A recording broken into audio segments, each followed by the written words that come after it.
Hi guys, so today we have the incredible Jenku Dietrichsen here for training for the day.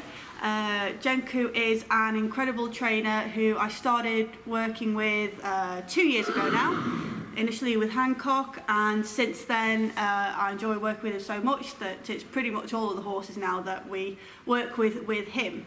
So I initially started training with Jenku to practice the in-hand piaffe training, and since then it's just developed and grown, and I love it so much that I've had ridden lessons with him and used the young horses and older, maybe a little bit, I don't want to say problem horses, but horses that I feel I don't quite have that connection with that I really need, and I feel like I'm missing, let's say, a button.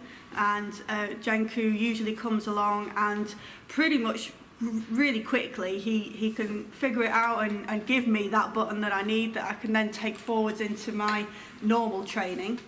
Today I'm going to be working with this guy here. This is Kinnear, a 4-year-old stallion. So he's just obviously a baby, so he's just learning the very basic things, but we're starting just learning like hop flexions and things like that. And also a bit later on, a 9-year-old gelding, Bobby. He is, again, he's a little bit behind maybe, but we're doing the hop flexions and pushing forwards towards sort of maybe starting to get a few little piaffe steps. It's all a nice systematic approach, pretty slow, but we really focus on form. And this is for the real hardcore dressage fans, guys, but I hope that you really enjoy how we start approaching the piaffe training and what we do sort of before to warm them up to start doing this kind of training, and how it benefits the horses. So hope you enjoy it. So often what happens is people take their bridle here in the middle on the cheek pieces, and then they put it on the horse's forehead, but then the horse basically picks its head up too high and then they can't get it over. So the way that you're doing it, between the ears, and then put the outside ear in first, just so that if he did pull up, he'll actually pull the bridle onto himself. Beautiful, just like that. So that in itself is already a solution, and he's learning every time you put your hand on top of his pole, between his ears, he has to do a head down. So we're reinforcing that behavior constantly, and then when we're asking the horse to do long and low on the lunge, he can do that. When the horse then is supposed to go straight forward and down, when he's sitting on his back, you've trained the answer so many times that there's a very good chance he's going to offer you the long and low, or the head down, and then we put a cue on it that says, if I lift my hands upwards and I lift a bit up into your mouth corners, he says, I know what to do, I'm supposed to put my head down. Yeah. So everything, in some way, all the behaviors are connected to one another. Yeah. This is lovely. I like the way you put your bridle on. Oh, good. Yeah. Good. I like the fact that you're doing it slow, because there's time for him to get his left hind foot off the ground. But if you walk too slow, it's almost as if if he can't go forward, then he starts going what he's lifting sideways. Beautiful and predictive for that. Beautiful. Lovely. Very nice. I'm going to quickly follow that for you. You want to look like the part? That's like you see, you've got a long way over. Really nice about doing the in-hand work is that you can literally concentrate for his sake, just on the lesson of the hand. So it's only really about the bit. When you said once to me with him, you said, here's the bit and follow it. Yes. And that's a good mental image for me, especially with him. Very nice, because I think that's really what it's about. Where do I want my hand here? How far? So this hand, you want to be lazy with this arm. You actually want to rest your forearm somewhere here behind the scapula. Oh, rest it. Yeah. So this is basically a feedback tool. So when he leans in towards you, there's going to be pressure here, and then you tap him to say, get off this pressure. If he leans out, he's going to be leaning on the rein, on the outside rein. So you literally, if you can imagine that there's a frame here, there's a box here around the neck, like a photo frame. If he leans out against the frame, there's pressure. If he leans in on the frame, so he has to find the middle of the frame here. Then ultimately your reins form a box this way, like a horizontal box as well. So he has to find the middle of that, and then the bridle in a way forms a box or frame here, and he has to find the middle of that frame too. So you're literally setting it up in a way where there's 3 frames, and they're slightly offset. That's what gets the curve. Okay. Okay, and then if it's always at the same height, so if you just think purely three-dimensional, the bit can go up or down, left or right, forwards or backwards. And you're trying to teach them, that's why we try and make like the archer stance, where there's as little as possible variable or variation. And we always put the rein in the same place on just in front of his wither. So all of those things are eliminating variables. And then it's literally about him concentrating either on keeping a steady connection, or you're really working on saying, put that inside hind leg under the deepest part of the saddle where my weight is. It's not a lot of things that keep changing. And that one again to go forward. Ooh.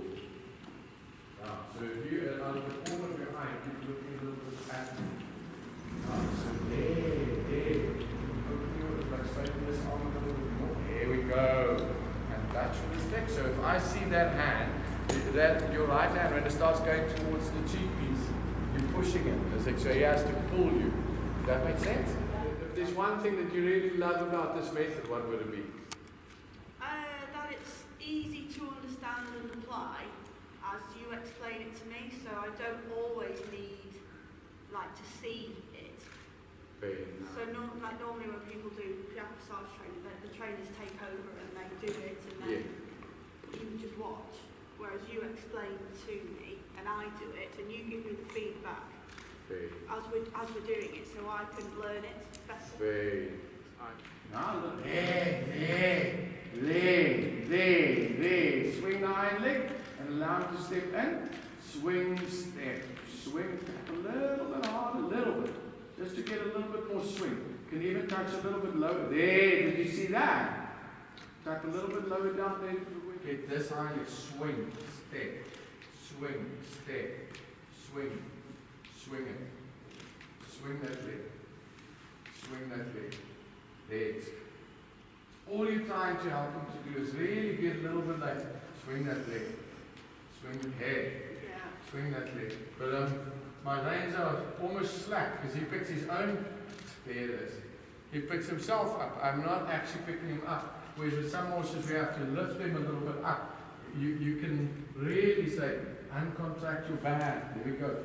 Uncontract. Hang down there. Now, as I touch the mouth corner, swing that leg. Cool. Very cool. Because this is training his form. When you have good form, there. And there's one thing that you really love about this method, what would that be? That it's kind to the horses. It's very friendly way of approaching problems, further training, developing communication. So we're working on getting the relaxation. Yeah. So you think with time, I'll be able to sort of combine the cues for the relaxation with then asking for more power and more expression in the gaits. Definitely. Yeah. Because for me, it's like what basically happens in the muscles. Because when the muscles become contracted, they just become short and bulky, but they lose the elasticity. So what you're really doing when you're doing the relaxation is you're actually starting to lengthen the muscles again. So you're really getting this effect. And the more you increase the suppleness, the more you increase the ultimately elasticity. So the more you increase the ability to contract. So as you uncontract the muscles, you're actually increasing its ability to contract, if that makes sense. Okay. And definitely then when you say more, he's like, yeah, I've got some spare in the wood there. Will you like that as well? Mm-hmm. So that's really for me, I think, why it's so important that we get it very much uncontracted. Yeah. And I think a little bit, I think what happens, especially on the young horses, is that people want to get the horse up into a frame too soon and basically work on like the bodybuilding part, but they're not stretching out afterwards like a ballet dancer would. So if you look at a ballet dancer in terms of their weight ratio to a bodybuilder, a ballet dancer is actually stronger than a bodybuilder because their muscles are more elastic. They definitely stretch out more afterwards, whereas the bodybuilders are just doing the weights. So a little bit on that trail of thought, the 4-year-old stallion we had earlier, Kinnear. Yes. What is the benefit of this kind of training at such a young age? What would you say is so beneficial to them? So what is, for me, I think really nice is that you're able to train the answers in hand before you start asking the questions on the saddle. Also, is like we don't have to cramp. Suddenly, it's like, so let's say the horse, if in training the horse can do flying change everything, but it's It's now 9 years old, and then suddenly it's almost as if we want to jump on them and bring the piaffe and the passage. You want to build that in quickly, whereas if you put it over a much longer period, you've got lots of time to just slowly, almost trickle train the piaffe and the passage and the collection into the horse without losing the relaxation. Because I think that's a little bit what happens is people ride, they push really hard to try and get to the like 2/3 or 3/4 of the way up the mountain, and then they start going, oh my, but the judges they keep giving me feedback that my horse is not relaxed, and then they try and build relaxation almost as an afterthought. Whereas with him, if you build relaxation as part of the foundation and you maintain his relaxation throughout every behavior that you train, it's there all the way through, all the way to the tops. See, for me, this kind of training I like to do with the young ones because it's not really hammering on their joints. It's like you say, training the answers from the ground, but it's not like I come in here for half an hour, 45 minutes, and I'm like pounding them into the deck. So for me, I think it's a nice way of building communication without risk of injury. Go. So I want to say thank you, Jenku, very much for coming. We've had a brilliant jam-packed day again. Jenku comes every 8 weeks, so I want to ask you guys if you have any problems with any of your horses and you feel like you'd like any advice, and probably the next time that Jenku's here, we'll try and demonstrate it. So we'd really love for you to get in touch.